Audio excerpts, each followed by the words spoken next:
Bobby Fischer est un champion du monde mythique du jeu d'échecs. Il est célèbre pour avoir affronté et triomphé seul de l'appareil communiste, représenté par des joueurs tels que Mikhail Tal, Tigran Petrosyan ou encore Paul Keres. Dans cette série de vidéos, je vous explique l'épopée de Bobby Fischer, ce joueur américain devenu un génie des échecs suite à un travail acharné. Ce joueur connu pour sa mégalomanie qui donna du fil à retordre aux organisateurs de tournois. Ce joueur qui sombra dans la paranoïa dans ses périodes de repli, mais aussi ce joueur qui, en plein cœur de la guerre froide, crucifia l'appareil communiste pour laisser son empreinte à jamais dans les échecs.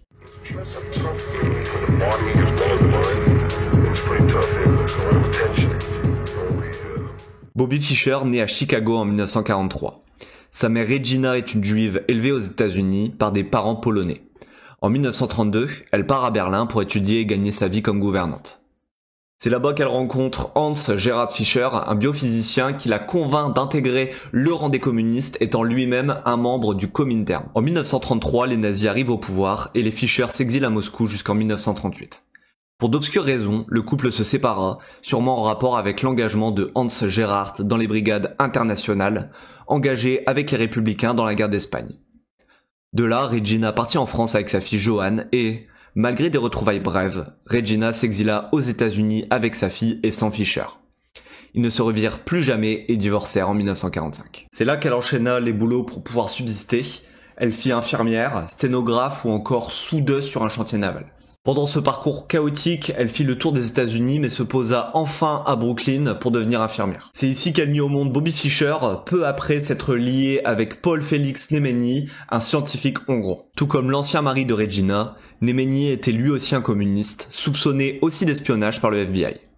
Il versa régulièrement de l'argent à Regina et il surveilla de près les progrès de Bobby Fischer, mais ce dernier ne le vit jamais. Les idées de Néményi, partagées par Regina, firent que cette dernière s'engagea dans la marche pour la paix, la plus longue marche de l'histoire, qui a relié San Francisco à Moscou. Dès cet événement, elle ne vit plus jamais le jeune Bobby. Elle avait essayé de l'associer à ses idées sans jamais y parvenir. D'ailleurs, celui qu'on surnomme le Kid de Brooklyn a été principalement élevé par sa sœur Johanne, et c'est bien elle qui s'en est occupée dès le départ définitif de la mer, qui rencontra un pacifiste anglais et ne rentra plus jamais. Vous comprenez donc que Bobby Fischer a vécu dans une atmosphère de secret teintée de paranoïa. Durant son adolescence, il prit le chemin inverse de ses parents, devenant un anticommuniste virulent, c'est-à-dire un macartiste. À l'école, son QI fut évalué entre 180 et 190, un record. Indifférent aux enseignements de l'école, il apprit à 6 ans les échecs avec l'aide de sa sœur Johanne, apprenant seul les règles du jeu. En une année de pratique, le Kid de Brooklyn était devenu un obsédé du jeu, ce qui exaspérait sa mère Regina au point où elle dit un jour « Pendant 4 ans, j'ai tout fait pour le décourager, mais c'était sans espoir ». À 7 ans, il participa à sa première simultanée contre Max Pavé. Il ne tint que 15 minutes, mais cela l'encouragea encore plus dans son obstination échiquéenne. Une semaine après, sa mère l'inscrivit au club pour adultes de Brooklyn et il s'y rendit tous les vendredis soirs pour s'entraîner. Au départ, il ne faisait que perdre, mais les cours de son professeur Carmine Nigro le firent progresser. Beaucoup plus tard, Fischer raconta que sa victoire dans le championnat des enfants du club d'échecs du YMCA contre le fils de son entraîneur fut un des plus grands frissons de sa carrière. Déjà à 9 ans, il était un acharné de travail. La fin de journée après les cours était consacrée à l'étude des échecs dans la bibliothèque publique de Brooklyn. En 1955, n'ayant plus de rival au club de Brooklyn, il s'inscrivit au Manhattan Chess Club. Il devint le plus jeune membre de ce cercle fréquenté par tous les meilleurs joueurs du pays. Malgré sa discipline, Bobby Fischer ne gagnera pas de tournoi avant ses 13 ans. À l'inverse de joueurs comme Capablanca ou encore Reshevsky, Bobby Fischer n'était pas considéré comme un enfant prodige. En juin 1956, il est âgé de 13 ans et il change d'entraîneur. John William Collins succède à Carmine Negro. S'ensuivent des progrès fulgurants. Il gagne le championnat junior des États-Unis, termina 4e au même championnat adulte et il participe au plus fort tournoi de maîtres du pays organisé au Manhattan Chess Club, le trophée Rosenwald. Il y décrocha le prix d'excellence grâce à sa partie surnommée la partie du siècle contre Donald Byrne, un des meilleurs joueurs du pays. À noter que c'est la première fois que les Russes entendirent parler du jeune joueur, car la partie fut publiée dans les revues soviétiques. À 14 ans, il remporta tous les championnats du pays, dont le championnat adulte, et ce devant le maître Samuel Reshevsky, puis il gagnera ensuite le prix d'excellence dans chacun des tournois auxquels il participera sur le sol américain. L'exception est le tournoi de Santa Monica, joué bien plus tard en 1966, où il termina 2e derrière un certain Boris Spassky. En 1958, Regina envoya une lettre à Nikita Khrouchtchev pour lui demander de s'abonner à la chaîne Échecs et Maths en 2. Non, c'est pas ça en fait. Mais oubliez pas de vous abonner si vous l'avez pas encore fait. Par contre, elle a vraiment envoyé une lettre à Nikita Khrouchtchev, mais c'était pour faire inviter son fils à un festival de la jeunesse à Moscou. En fait, Regina espérait sûrement faire convertir son fils aux idéaux de l'Union soviétique. Le Kid de Brooklyn accepta seulement dans l'espoir d'affronter Mikhail Botvinnik, le champion du monde de l'époque, mais il fut déçu parce que seul Tigran Petrosian fut envoyé pour l'accueillir et il ne put faire que quelques parties de blitz. Quand il demanda l'argent qu'il gagnerait en faisant ses parties en blitz, on lui répondit aucune puisque vous êtes nos invités, ce à quoi le Kid de Brooklyn répondit « J'en ai marre de ces cochons de Russes ». La famille a donc été renvoyée aux États-Unis. Il fut confronté à l'élite russe pour la première fois cette même année au tournoi Interzone en Yougoslavie. Manquant encore d'expérience et de maturité émotionnelle, il termina 5e derrière les 4 Russes Averbakh, Bronstein, Petrosian et Tal, ce qui lui permit tout de même d'obtenir son titre de grand maître à l'âge de 15 ans. C'était le plus jeune grand maître jamais observé à l'époque, et son record ne sera battu que 33 ans plus tard par une certaine Judith Polgar. L'année d'après, il revint en Europe pour participer au grand tournoi de Zurich. Il termina 3e ex-aequo avec Keres, juste derrière Tal et Gligorik. Il avait battu Keres, avait failli battre Tal, l'élite soviétique qui dominait alors le jeu d'échecs fut en alerte. D'ailleurs, Mikhail Tal dit à propos du joueur américain la citation suivante « Fischer détestait les matchs nuls, faciles, et il se battait jusqu'à avoir épuisé toutes les possibilités sur l'échiquier ». Le tournoi des candidats de 1959, organisé en Yougoslavie, vit s'affronter les 8 meilleurs joueurs du monde, excepté le champion du monde Botvinnik. Fischer termina une fois de plus 5e derrière les maîtres soviétiques Tal, Keres, Petrosian et Smyslov, mais seulement âgé de 16 ans, il confirma son statut de meilleur joueur non soviétique du monde. Fischer était habité par sa volonté de surpasser les Russes. Malgré la détermination de Fischer, il ne se passa rien parce que les Russes étaient eux aussi confiants en leur puissance. Tal avait l'ascendant sur le Kid de Brooklyn de par son expérience et les 3 victoires qu'il avait obtenues sur lui lors du tournoi des candidats. Pour l'anecdote, Tal avait pris l'habitude de signer les autographes pour Fischer, affirmant « Eh bien, voyez-vous, j'ai déjà battu le garçon à 3 reprises et je considère que cela me donne parfaitement le droit de gribouiller son nom. » La machine soviétique était des plus efficaces. En 1954, les soviétiques gagnèrent 20-12 contre les Américains, 18,5 à 1,5 contre les Britanniques, et en 1955, ils gagnèrent de manière plus incisive avec un score de 25-7 contre les Américains. On explique la puissance soviétique à cette époque par le grand nombre d'adhérents en Europe de l'Est. En fait, il est 10 fois plus important que dans les autres parties du globe.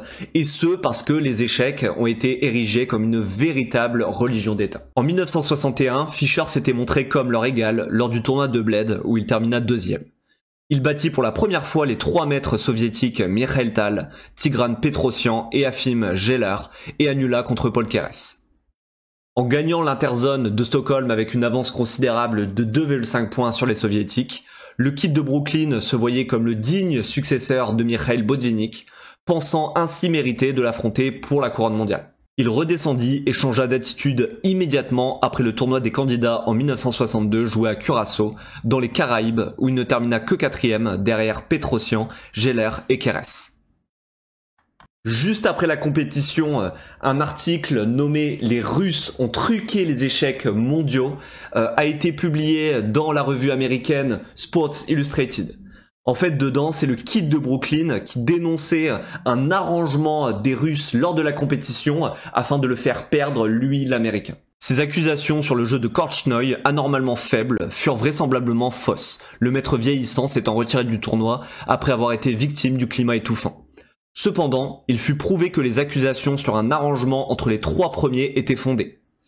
Ça a été prouvé depuis, mais les 3 soviétiques se sont retirés lors de la pause à mi-parcours sur l'île de Saint-Martin et ils se sont accordés sur certains résultats afin de ne pas laisser l'Américain gagner le tournoi. Par contre, rien ne prouve que Fischer aurait gagné le tournoi sans cette combine. Au plus fort de la guerre froide, Fischer acquit une forte amertume contre les tricheurs soviétiques, mais il accusa aussi l'Amérique et l'Occident de ne pas le soutenir dans son ambition.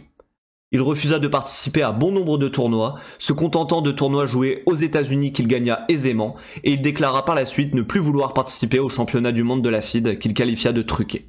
La FIDE a pris au sérieux les accusations de Fischer et elle a modifié le règlement du tournoi des candidats afin de le rendre plus difficile à truquer. Par exemple, les nuls de moins de 30 coups ont été interdites. Bon, Fischer a quand même été le premier à transgresser la règle en affirmant « Ces règles sont pour les tricheurs communistes, pas pour moi ». En 1965, soit 3 ans après la débâcle de Curaçao, Fischer reprit enfin part à un tournoi international, celui de Capablanca organisé à Cuba par Fidel Castro.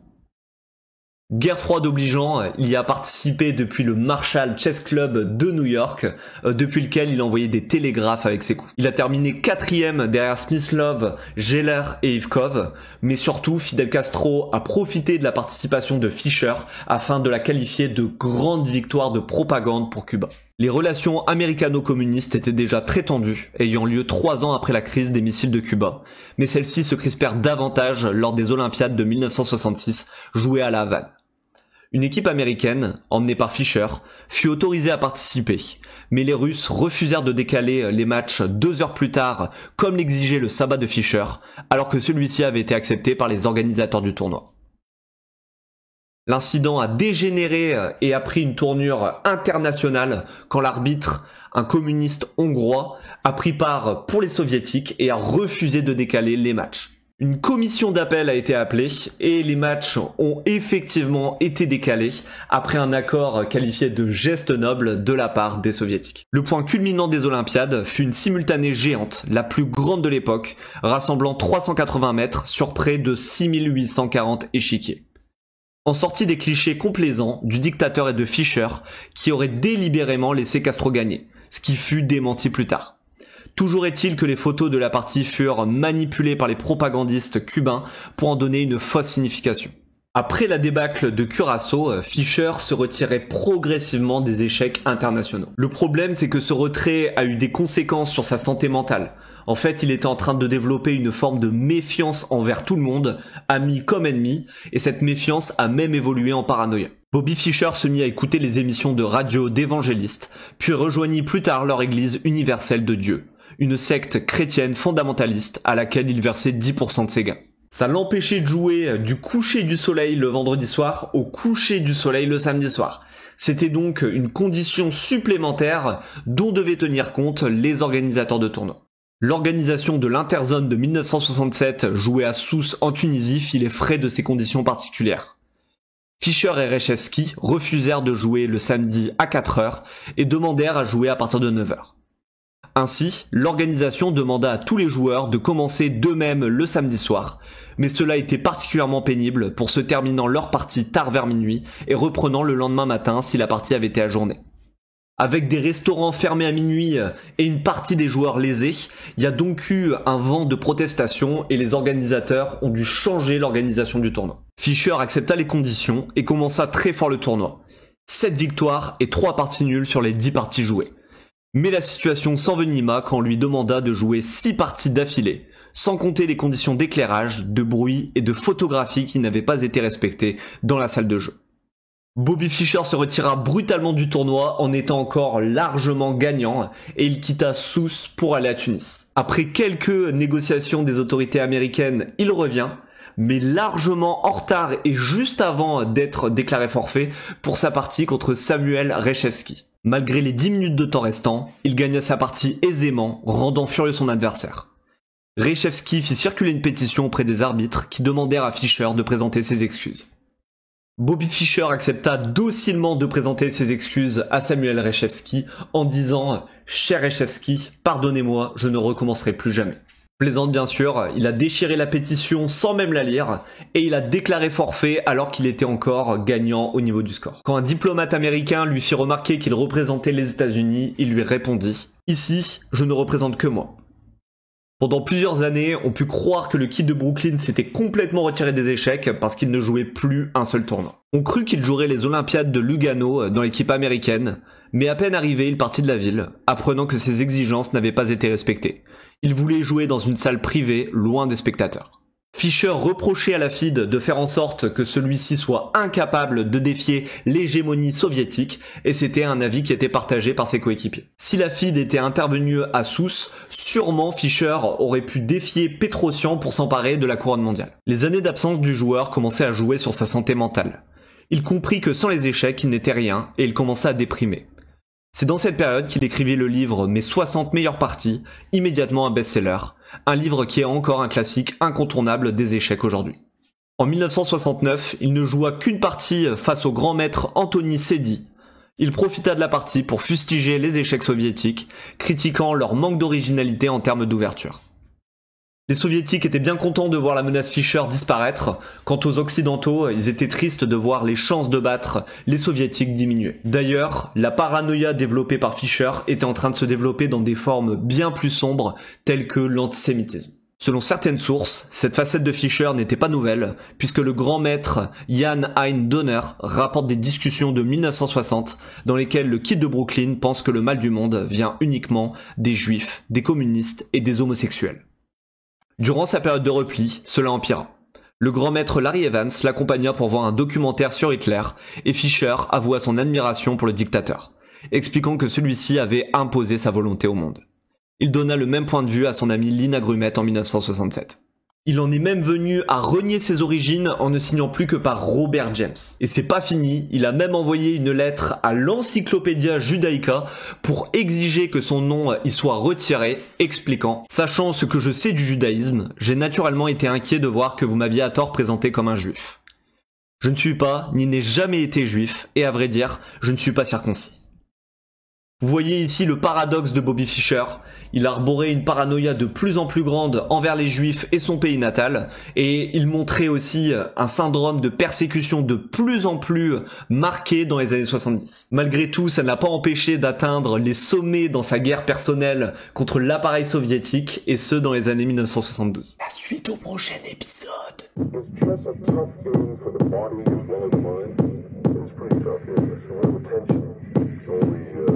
Le petit château, le petit château, le petit château.